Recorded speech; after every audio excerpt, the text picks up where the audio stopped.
you know, or made the statement that I was going to be with Dame Dash Music Group. I was refereeing and I was trying to keep everybody cool. So I'd tell Jay, like, yo, why you keep fucking with him? He's young. Like, what's the problem? Yeah, I know Dame, he said he was hurt when you chose Jay over him. At 50, Beanie Sigel reflects on the rollercoaster journey that shaped his career. Loyalty was tested, friendships shattered, and the harsh realities of the music industry came to light.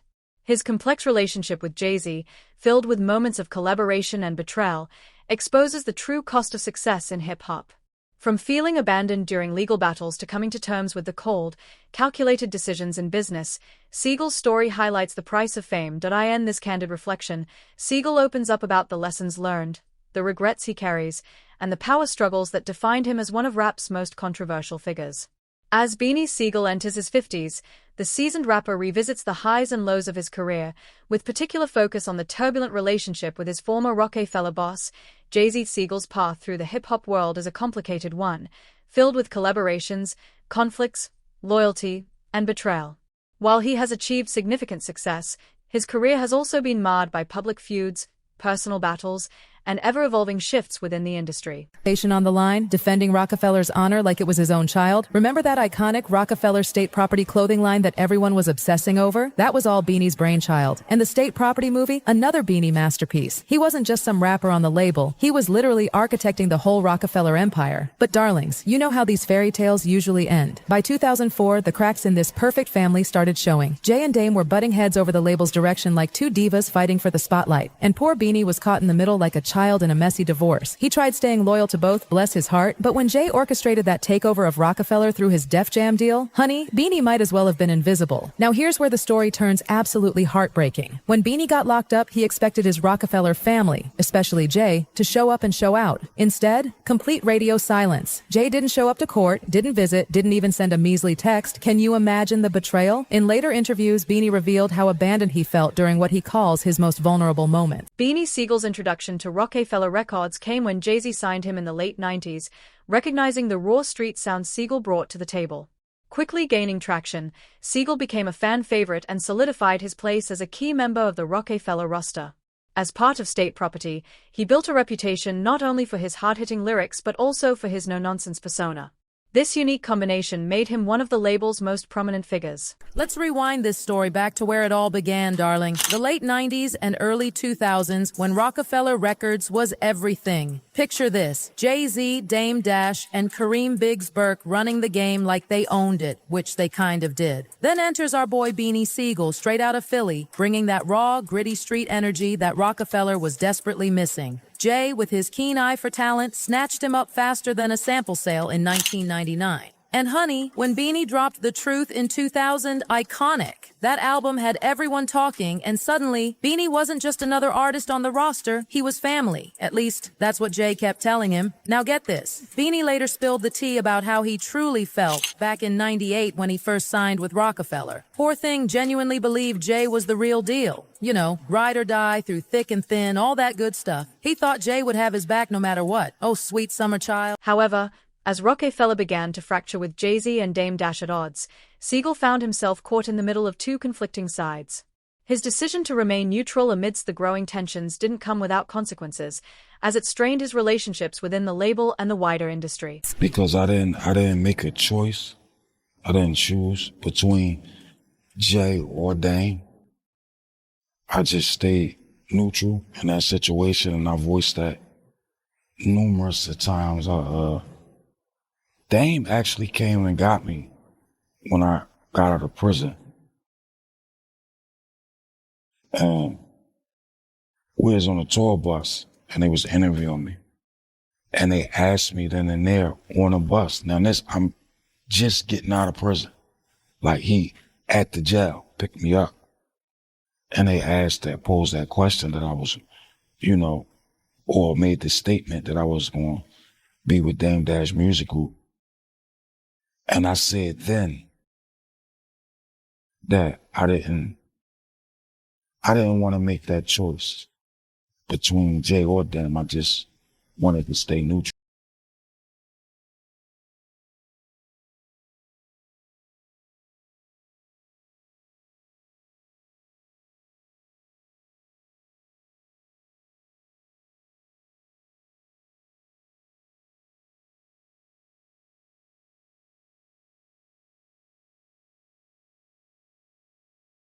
Yeah, we never had those conversations. I believe if we had those conversations, I believe I would have rolled with Dane. I'd have rocked with Dane. Yeah, if Dane set me down and he had a plan, regardless what the plan was, and mapped it out like this was going to do, the smartest decision at that time for me would have rolled with Dane. Because Dane was more accessible than Jay was. Dane was in the office every day. You could talk to Dane. You know what I mean? Dane used to come and chill on the block in South Philly. You know what I mean? Dane pull up in Biggs at Mom Duke's spot. So, yeah, I think if we would have sat and he would have showed me and explained to me, you know, our business plan and what we was going to do, that would have been an easy decision, business-wise, to rock out with that.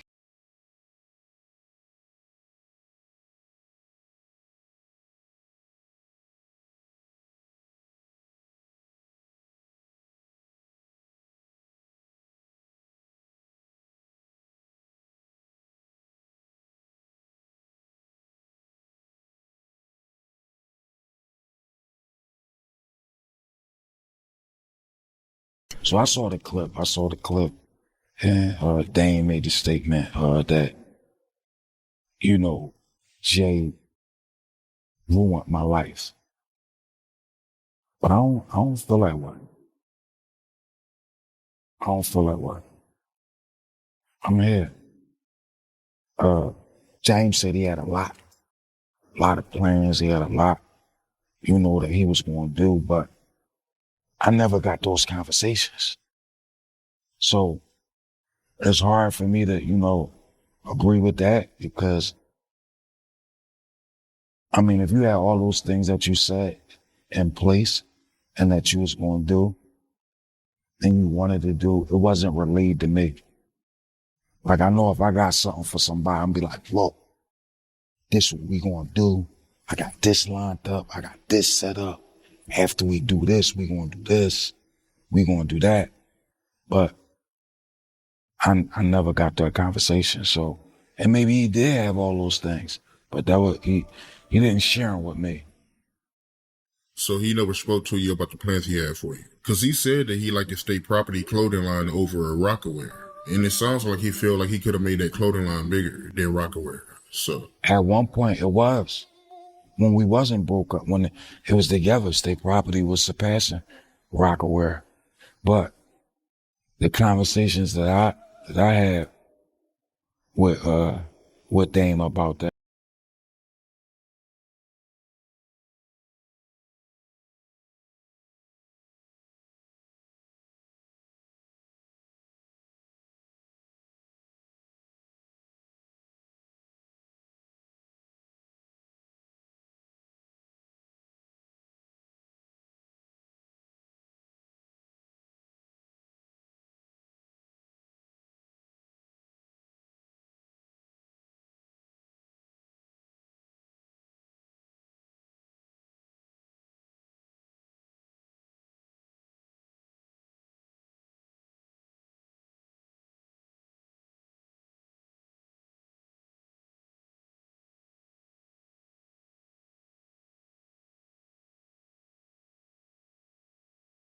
Pop is like, he is 50 Cent. Like, it's a new version of it. The time that I did speak to him, they made some changes. You know what I'm saying? Because I'm looking going, I told him, I said, yo, you got to just keep that clean all the way around because you got to do this. You going to be like this. And he look and go, yeah.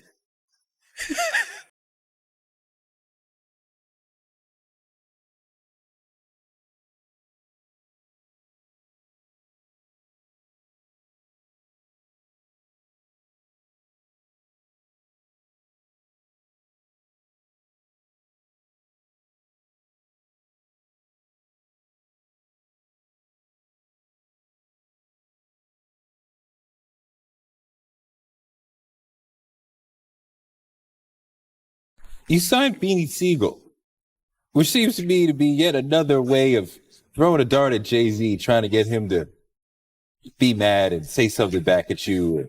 Did you just make an announcement for me? I didn't know I signed Beanie Sigel. You did that? I thought that was officially done. So that's not done? No, it's not done. But you're working on that. Well, we're entertaining the idea of it, and if we can come to an agreement, possibly we'll do something. And part of it is because you respect him as an MC. He's a dope gangster MC. He's a dope artist in general. And but part of it also is that it does mess with Jay-Z. Why does it mess? That's his man. It was his man. Well, then if it's his man, then he should be comfortable. Jay-Z, according to Forbes, is one of the wealthiest rappers in the world. Now, rephrase your question. Well, what should I be asking you? I think you should be asking me what attracted me to Beanie Sigel in the beginning.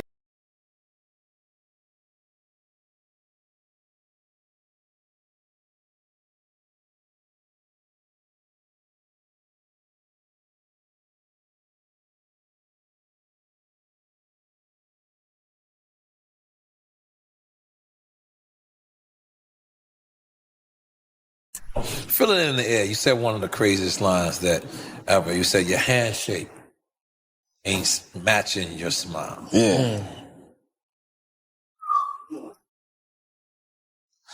Yeah. It's an amazing line. I know what you mean. Yeah. But you're not, even though you're talking to me, you're not talking to me. You're talking to millions of people. Yeah. Can you please explain that to the people who don't understand that everybody that shakes your hand isn't your friend? Nah. But please, can you I mean, you just said it. Everybody that shake your hand, you know in that band, everybody, smile and they want to shake your hand and they want to take you to dinner and eat. I don't want to eat. I don't want to go to I'm cool. I don't want to do that. After a while, you start seeing shit that ain't for what it is. And it's like, oh, shit. And, you know what I mean? You gotta watch for that. You know what I mean? The windows, the souls of the eyes. So I read between all that. The windows is what? Your eyes is the windows to your soul, what I meant to say. I just caught a dyslexic moment, like you. I'm dyslexic. I just caught a dyslexic moment. And yellow bus niggas, come on, goddamn it. I just read people, handshakes and all that. Somebody might give you the...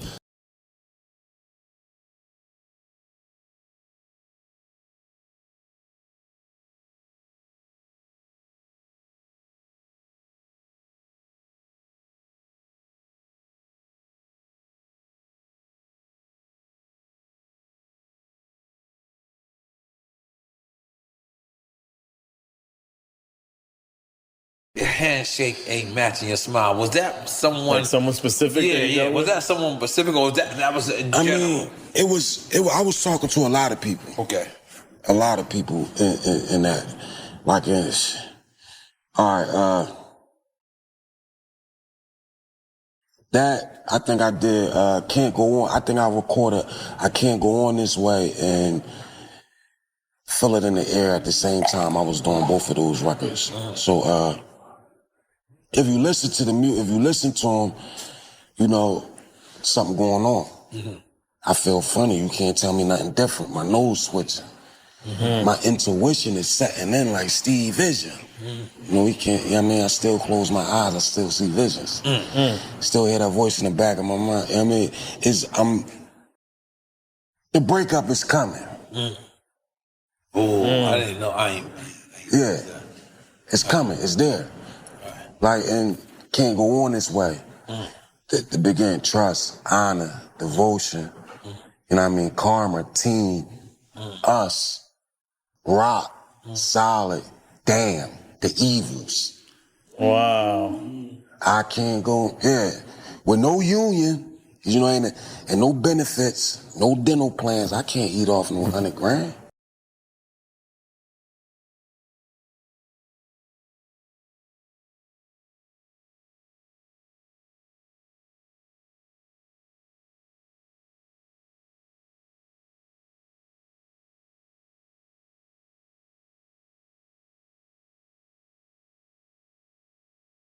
When Jay would record, right, how was his process in the studio? Jay ain't had no process. That's, I don't know if you understand how big a statement that is. Like, He just did it. I only seen Jay do like one thing, like a little ritual. I know he'll always, when he was working on his albums, he would wear Biggie chain, his Cuban with the Jesus piece. Jay rocked that. He wouldn't get no cut neither until he finished the album. Other than that, that little ritual right there, that thing he did, Jay ain't had no process. I ain't know that, man. So when he'll work on an album, he'll wear a chain that he got from Big and he wouldn't get a cut. Yeah, he'll wear a big personal chain. That was Biggie chain.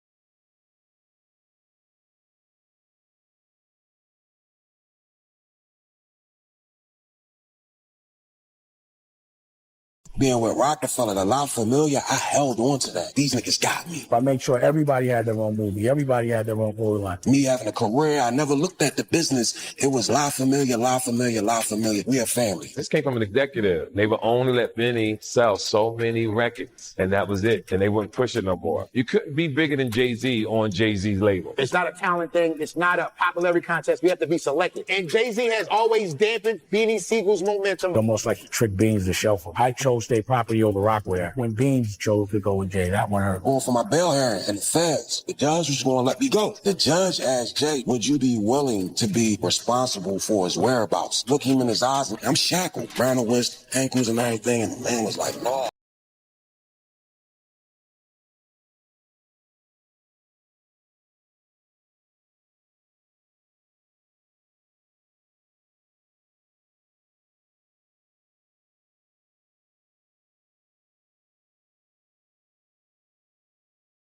Could Beanie Siegel's career have taken a different turn? He believes signing with Dame Dash was the better choice. I believe if we had those conversations, I believe I would have rocked with Dame. I'd have rocked with Dame. Yeah, if Dame set me down and he had a plan, regardless what the plan was, and mapped it out like this was going to do, the smartest decision at that time for me.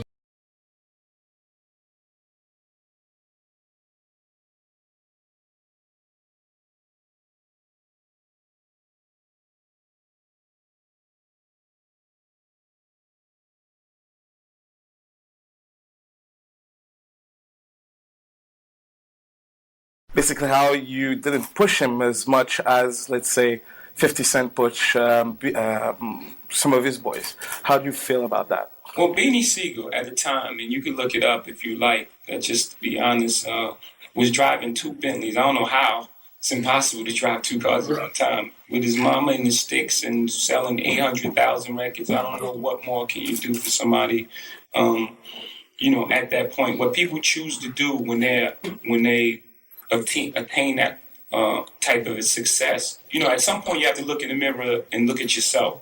Beanie Sigel had a record deal, a record label, and a clothing line.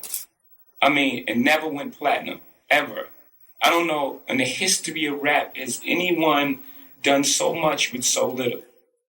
So I don't even know what more can you do for a person at that point. A record label, a record deal, that's normal.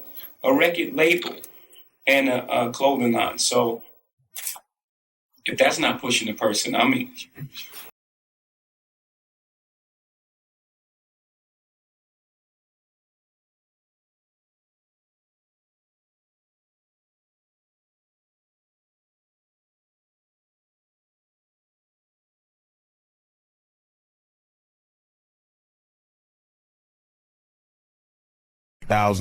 to obtain a $300 and something thousand car. So I gave him a check for $30,000, and I'm paying a car note for $2,200 a month. Wow. Now, a couple months later, I was like, Biggs, what you gonna do with that car? I wanted to, let me take the note over. I wanted to give it to, my mom or whatever. He like, you just got the Bentley from, dang, what you gonna do with 2 Bentleys? Right. So I blew it off. I think like 4 months later, it was my birthday. Uh-huh.